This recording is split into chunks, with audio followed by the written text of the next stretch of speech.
राधे राधे, जय श्री कृष्णा। दोस्तों, स्वागत है आपका दर्पण ज्ञान गागर यूट्यूब चैनल में। तो जो भाई बंधु चैनल पर पहली बार आए हैं उनसे मेरा विनम्र निवेदन है, हमारे चैनल को सब्सक्राइब अवश्य कर लें, क्योंकि आपका एक सब्सक्राइब हमारे लिए बहुत ही महत्वपूर्ण एवं उपयोगी है। तो बने रहिए बिना स्किप किए हमारी वीडियो के अंत तक। दोस्तों, एक बार भगवान भोलेनाथ और माता पार्वती हरिद्वार में भ्रमण कर रहे थे। तब माता पार्वती ने देखा कि हजारों मनुष्य गंगा जी में स्नान करके हर हर कहते जा रहे हैं, परंतु फिर भी सभी दुखी एवं पाप परायण हैं। तब माता पार्वती ने भगवान शिव से बड़े आश्चर्य से पूछा कि हे भोलेनाथ, गंगा में इतनी बार स्नान करने के बाद भी मनुष्य के दुखों और पापों का अंत क्यों नहीं होता है? क्या गंगा में इनके दुखों व पापों का निवारण करने की शक्ति नहीं है? तब भगवान शिव ने कहा कि हे देवी, गंगा में तो अब भी वही सामर्थ्य व शक्ति है, परंतु इन लोगों ने पाप नाशनी गंगा में स्नान किया ही नहीं है,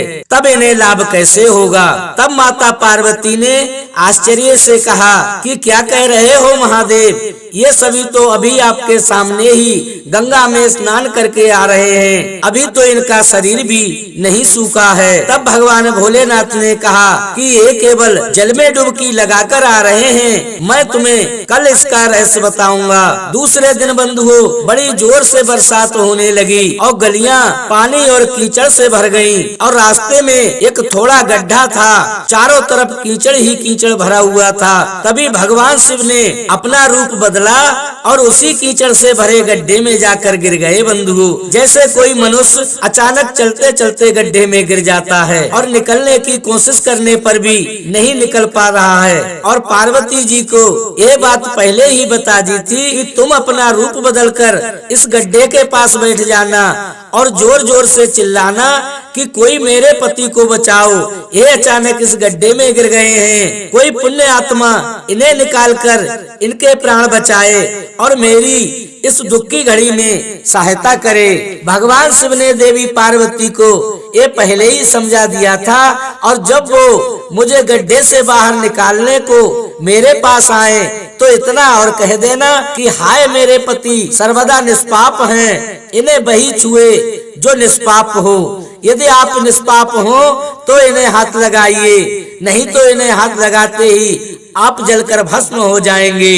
तब पार्वती जी भगवान शिव की बात भली भांति समझकर उस गड्ढे के पास बैठ गईं और आने जाने वालों को सुना सुना कर शिव जी की सिखाई हुई बातें कहने लगी। बंधु, गंगा में स्नान करके मनुष्यों की भारी भीड़ आ रही थी। सुंदर स्त्री को वहाँ बैठे देखकर कईयों के मन में तो पाप आया, कई लोग लज्जा से डरे तो कुछ लोगों को धर्म का भय हुआ और कुछ लोग कानून से डर रहे थे बंधुओं, और कुछ लोग तो कहते जा रहे थे कि मरने दे बुढ़े को, क्यों इसके लिए रोती है, तू कोई चल फिर के और देख लेना। और कुछ दयालु सज्जन पुरुष थे, उन्होंने करुणावश भगवान को निकालना चाहा, परंतु माता पार्वती के वचन सुनकर वे रुक गए। उन्होंने सोचा कि हम गंगा नहाकर आए हैं तो क्या हुआ, पापी तो हैं ही, कहीं इसको निकालने से हम भस्म ना हो जाएं। यही सोचकर वे भी वहाँ से चले गए। बंधुओं, सैकड़ों आए और सैकड़ों चले गए। सुबह से संध्या हो गई।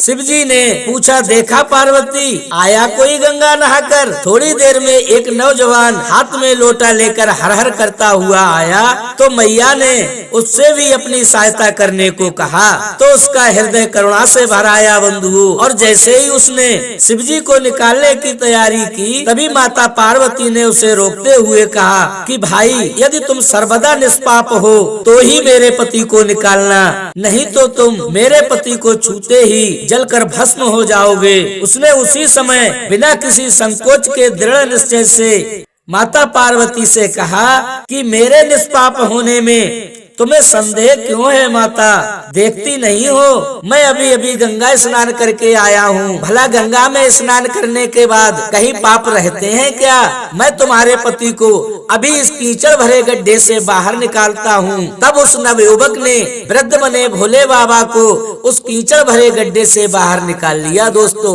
तब माता पार्वती ने अपना वास्तविक रूप प्रकट कर प्रसन्न होकर उसको दर्शन देकर उसे कृतार्थ किया। तब शिव जी ने माता पार्वती से कहा कि हे देवी पार्वती, इतने लोगों में से इसी एक व्यक्ति ने सच्चे मन से गंगा स्नान किया है। इस कथा के अनुसार जो लोग बिना श्रद्धा भाव के एवं अपने मन के विचार स्वच्छ नहीं रखते हैं, उनको गंगा स्नान का कोई भी फल प्राप्त नहीं होता दोस्तों। और जो मनुष्य पवित्र मन एवं श्रद्धा भाव से दुर्बल असहाय लोगों की मदद करते हैं, उनके कष्ट अवश्य ही दूर होते हैं मित्रों। और गंगा मैया उनकी मनोकामनाएं अवश्य ही पूर्ण करती हैं। इसी के साथ बंधुओं, राधे राधे, जय श्री कृष्णा। दोस्तों, यदि हमारी कहानी आपको ये अच्छी लगी हो तो अपने सगे संबंधियों तक अवश्य पहुंचाएं और कमेंट बॉक्स में राधे राधे दोस्तों अवश्य लिखें।